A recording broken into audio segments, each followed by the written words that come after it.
Hello friends, welcome back to Riddhi's kitchen. आजची recipe आहे Khandeshi style शेवभाजी। चला तर मग साहित्य आणि रेसिपी पाहूया। शेवभाजी बनवण्यासाठी लागणारे साहित्य आहे खडे मसाले आपण घेतलेले आहेत। त्यात आहे धने, लाल मिरची, तेजपान, खोबरं, मसाल्याचे फूल, लवंग, मिरे आणि दालचिनी। त्यानंतर कांदा, डाळ्या किंवा फुटाण्याची डाळ ज्याला आपण म्हणतो, ज्यामुळे ग्रेव्ही छान बनते, बारीक चिरलेली कोथिंबीर, चटणी, हळद, गरम मसाला आणि शाही गरम मसाला असं मी 1/4 टेबलस्पून ऍड केलेला आहे। तुमच्याकडे शाही गरम मसाला नसेल तर तुम्ही आपला घरगुती गरम मसाला पण वापरू शकतात। कढीपत्ता, आलं लसूण पेस्ट। आपण एक कढई घेतलेली आहे, त्यात आपण आपले खडे मसाले आधी भाजून घेऊया। मी सगळे खडे मसाले आधी कढईत टाकून घेते।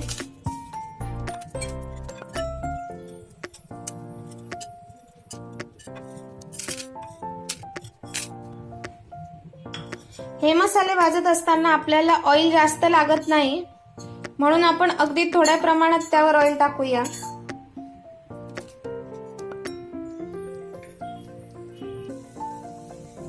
कमी ऑइल टाकून आपण मंद गॅसवर यांना आता भाजून घेऊया। खडे मसाले छान भाजले की भाजीला टेस्ट पण छान येते। लालसर होईपर्यंत मसाले आपण भाजून घेऊया। तुम्ही बघू शकता खोबऱ्याचे काप ब्राऊन झालेले आहेत, म्हणजेच आपला मसाला हा भाजून झालेला आहे। हे जे खडे मसाले आहेत ते आपण आता एका डिश मध्ये काढून घेऊया। खडे मसाले आपले भाजून झालेले आहेत। आता मी त्यात ही डाळ भाजून घेते। आपण खडे मसाले वेगळे मिक्सर करणार आहोत, त्यानंतर बाकीचा मसाला टाकणार आहोत, जेणेकरून ते प्रॉपरली बारीक होतं। डाळ पण आपण ब्राऊनसर अशी भाजून घेणार आहोत आणि ती खड्या मसाल्यांसोबतच मिक्सर करून घेणार आहोत। डाळ ही आपली लालसर भाजून झालेली आहे। आपण हिला आता खड्या मसाल्यांसोबतच मिक्सर करून घेऊया।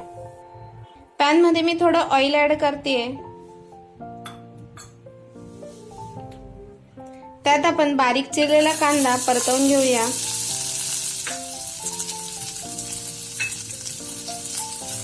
कांद्याचे आपण बारीक स्लाइसेस करून घेतलेले होते, ते पण आपण आता गुलाबीसर रंग येईपर्यंत छान परतून घेऊया।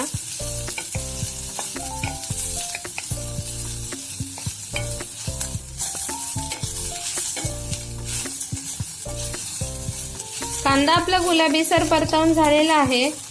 त्यात मी आता टाकते लसूण आल्याची पेस्ट।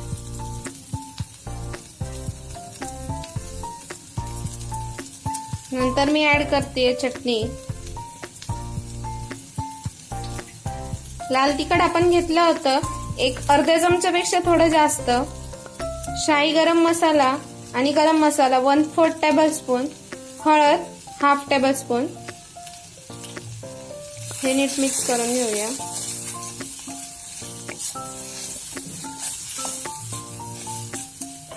यात मी ऍड करते बारीक चिरलेली कोथिंबीर। हे सर्व आपण मिक्सर करणार आहोत।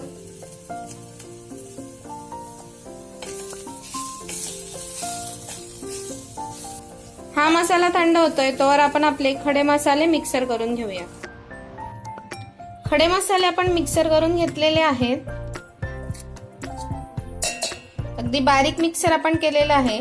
त्यात आता आपण उरलेला मसाला ऍड करून तो पण मिक्सर करून घेऊया।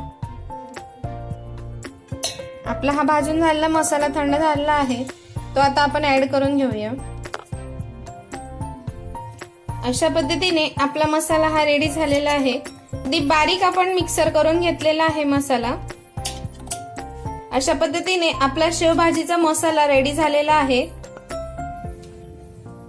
एक पॅन आपण घेतलाय, त्यात आपण ऑइल ऍड करतोय।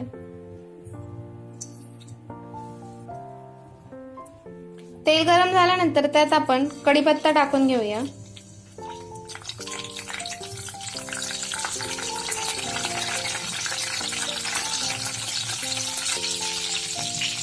त्यानंतर आपण जो मसाला बनवून घेतलाय शेवभाजीचा तो टाकून घेतोय। हा मसाला आपण आता छान परतवून घेऊया। एक 5 ते 7 मिनिट आपण मसाला भाजून घेत आहोत। एक 5 ते 7 मिनिट आपण मसाल्याला परतवून घेत आहोत। मसाल्याला तेल सुटेपर्यंत आपण त्याला छान परतवून घेऊया। मसाला छान भाजून झालेला आहे। यात आपण आता एक अर्धा ते 1 ग्लास पाणी ऍड करूया। खूप पातळ आपल्याला बनवायचं नाहीये, मी थोडं थोडं करत पाणी ऍड करणार आहे।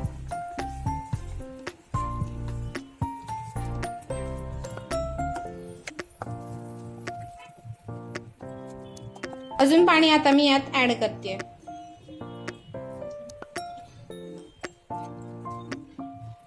आता मी आता ऍड करते चवीनुसार मीठ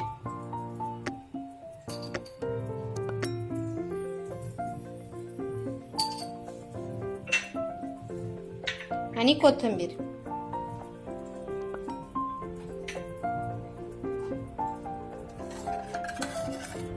आता आपण या भाजीला एक 10 ते 15 मिनिटं कमी गॅसवर शिजवून घेऊया।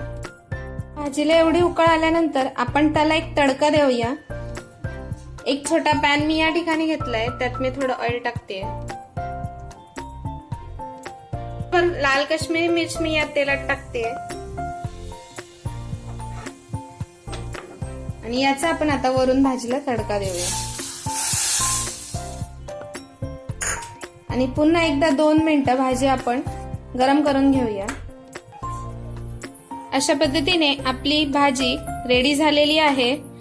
आपण गॅसची फ्लेम ऑफ करूया। मी तुम्हाला थिकनेस दाखवते। पूर्ण घट्ट किंवा खूप पातळ अशी भाजी झालेली नाही, एकदम छान ग्रेव्ही आपली रेडी झालेली आहे।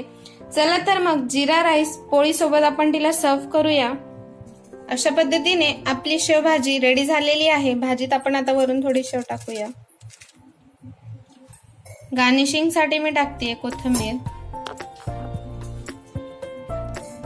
अशा पद्धतीने आपली शेवभाजीची परफेक्ट प्लेट रेडी झालेली आहे। चला तर मग सर्व करूया।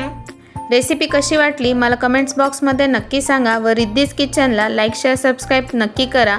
रिद्धीज किचनच्या फेसबुक पेजला पण तुम्ही फॉलो करू शकता। थँक्यू।